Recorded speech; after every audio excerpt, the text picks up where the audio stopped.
Nous passons des semaines, parfois des mois, à construire notre condition physique. Chaque séance, chaque effort, chaque adaptation du corps est le fruit d'un engagement constant. Mais qu'advient-il lorsque l'on arrête? Que se passe-t-il réellement dans notre organisme quand on met en pause l'entraînement, que ce soit par choix, par obligation ou par accident? Le désentraînement ou detraining est un phénomène physiologique aussi fascinant qu'implacable. Il ne s'agit pas simplement d'une régression de la performance. C'est un processus structuré, mesurable, où le corps désapprend ce qu'il avait appris, souvent plus rapidement qu'on ne l'imagine. Perte de force, diminution de la VO2 max, altération de la coordination neuromusculaire. Les effets sont multiples et parfois sournois. Dans cette vidéo, je t'invite à plonger dans les mécanismes profonds du désentraînement. Comprendre comment et pourquoi ton corps se transforme en l'absence de stimulation, c'est aussi mieux savoir comment l'anticiper, le limiter et surtout comment revenir plus fort. Le désentraînement est défini comme la perte partielle ou complète des adaptations induites par l'entraînement, conséquence d'une réduction ou interruption de la stimulation physique. En somme, c'est le corps qui désapprend ce qu'il avait appris à force d'efforts réguliers. Le corps étant un ensemble de systèmes interdépendants, ceux-ci n'évoluent pas au même rythme. C'est ce que nous allons voir dans cette vidéo. Déjà après 3 ou 4 semaines sans entraînement, on observe une réduction de la VO2 max, pouvant atteindre 4 à 10% selon les individus. Cette baisse s'explique principalement par une diminution du volume plasmatique, pouvant aller jusqu'à moins 12%, ce qui réduit mécaniquement le volume d'éjection systolique et donc du débit cardiaque maximum. En parallèle, on constate une atrophie progressive du ventricule gauche, avec une perte du volume ventriculaire de 8 à 10%, bien que la fonction de pompage au repos reste relativement stable à court terme. Pour compenser cette perte d'efficacité, le cœur accélère à l'effort. La fréquence cardiaque peut augmenter de 5 à 15 battements par minute au même niveau d'intensité, réduisant la réserve cardiaque disponible et accentuant la perception de l'effort. En résumé, lorsque tu arrêtes de bouger, ton cœur devient moins performant. La privation d'activité physique entraîne une dérive métabolique vers une plus grande dépendance aux glucides. Le quotient respiratoire, qui indique quel type de substrat, glucides, lipides ou protéines, est principalement utilisé par l'organisme pour produire de l'énergie, va augmenter, ce qui signifie que le corps oxyde davantage de sucre et moins de graisse. En d'autres termes, ton corps va aller moins chercher dans les réserves de gras pour produire de l'énergie. Cette bascule est notamment due à une réduction de l'expression du transporteur GLUT4, GLUT4, dans les fibres musculaires, jusqu'à moins 30% en 3 semaines, ainsi qu'à une baisse des enzymes impliquées dans la lipolyse et l'oxydation des acides gras. Dans le muscle, on observe également une diminution de la densité capillaire, c'est-à-dire des réseaux sanguins, et une réduction de l'activité des enzymes mitochondriales. Encore une fois, cette inactivité physique engendre une diminution de la capacité du muscle. En parallèle, les réserves intramusculaires du glycogène diminuent progressivement, tout comme la capacité à tamponner les lactates, ce qui fait chuter le seuil lactique et augmente la sensation de fatigue. Même si le VO2 max reste parfois stable à court terme, la capacité d'endurance peut s'effondrer de 15 à 25% après seulement 4 semaines de désentraînement, notamment en raison de la perte d'efficacité métabolique.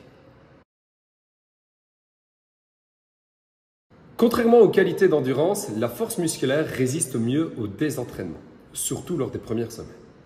Les pertes sont généralement liées à moins de 10% au cours du premier mois, notamment parce que la masse musculaire ne régresse pas immédiatement. Cependant, au-delà de 4 à 6 semaines, on observe une diminution progressive de la puissance et de la force endurance, en lien avec une altération de la coordination neuromusculaire et une réduction de l'activation motrice. Des études montrent que les fibres de type 2, c'est-à-dire les fibres rapides, sont les premières à perdre en efficacité, ce qui impacte fortement les mouvements explosifs. Heureusement, la mémoire musculaire constitue un avantage important. Les noyaux nucléaires, acquis pendant la phase d'entraînement, persistent même après plusieurs semaines, voire plusieurs mois d'inactivité. Cela signifie que lorsqu'on reprend l'entraînement, la reconstruction de la force et de la masse est beaucoup plus rapide, avec des gains visibles en 2 à 3 fois moins de temps que pour une progression initiale. Dans les 2 premières semaines du désentraînement, on peut parfois observer une légère augmentation de certaines hormones anabolisantes, comme la testostérone ou l'hormone de la croissance, GH, surtout chez les pratiquants de musculation. Cependant, sur le moyen et sur le long terme, c'est-à-dire au-delà de 8 à 12 semaines de désentraînement, on observe un déséquilibre du profil hormonal. Le ratio testostérone-cortisol baisse, indiquant une tendance catabolique, ce qui est souvent corrélé par une perte de force et une perte de tonicité musculaire. Côté morphologie, l'inactivité favorise une augmentation progressive de la masse grasse. Par exemple, on observe un gain de 3% de masse grasse en seulement 12 semaines d'inactivité, associé à une perte de 2 kg de masse maigre, dont 1,5 kg de masse musculaire. Ces modifications sont d'autant plus marquées en cas de sédentarité totale et de déséquilibre alimentaire, mais peuvent également se produire malgré une activité physique légère ou occasionnelle. L'arrêt brutal ou prolongé de l'activité physique ne touche pas uniquement le corps, il affecte aussi l'équilibre mental. Sur le plan neurobiologique, une inactivité prolongée entraîne une baisse de la production de la sérotonine et de la dopamine, deux neurotransmetteurs clés liés à la motivation, au plaisir et à la régulation de l'humeur. Cette chute chimique interne se traduit par une augmentation du stress perçu, une réduction de l'estime de soi, ainsi qu'une plus grande vulnérabilité aux épisodes dépressifs, même modérés. Les athlètes et pratiquants réguliers sont particulièrement exposés, car leur équilibre émotionnel repose en partie sur les effets régulateurs de l'exercice. Une étude publiée en 2018 dans la Preventive Medicine Reports a montré qu'une interruption de seulement 2 semaines d'activité physique chez des adultes auparavant actifs suffisait à provoquer une baisse significative du bien-être psychologique mesurée par des échelles validées comme le PANAS. La qualité du sommeil est également sensible à l'arrêt de l'activité physique. Dès la première voire la deuxième semaine du désentraînement, on observe une augmentation du temps d'endormissement ainsi qu'un raccourcissement du sommeil profond, notamment le stade N3, qui joue un rôle crucial dans la récupération physique et mentale. Des études montrent aussi une élévation du temps d'éveil nocturne et une fragmentation du sommeil global. Ces troubles s'expliquent en partie par la désynchronisation de l'horloge circadienne, liée à la réduction de l'exposition à la lumière naturelle, souvent associée à l'exercice en extérieur, et à une diminution des oscillations thermiques corporelles. En temps normal, l'activité physique abaisse la température centrale après l'effort, facilitant ainsi l'endormissement. En l'absence de cet effet, l'efficacité du sommeil se détériore rapidement. Le système cutané, souvent négligé dans les effets du désentraînement, n'y échappe pas non plus.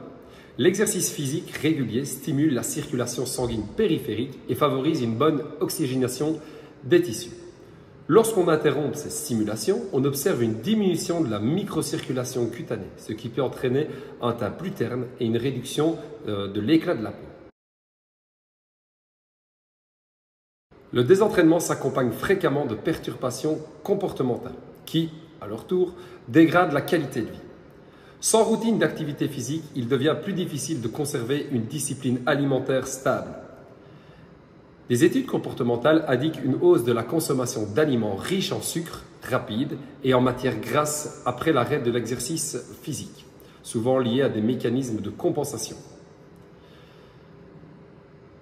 L'inactivité favorise aussi une réduction du temps passé en lumière naturelle, notamment si l'activité initiale se faisait à l'extérieur, ce qui perturbe davantage encore le rythme circadien. On observe aussi une baisse de la motivation à maintenir d'autres routines bénéfiques comme l'hydratation, les soins de la peau ou encore les heures de coucher régulières. Tous ces facteurs s'additionnent pour créer une spirale de déconditionnement général dans laquelle la baisse de forme physique renforce la perte de motivation en accentuant à son tour les effets négatifs sur le bien-être global.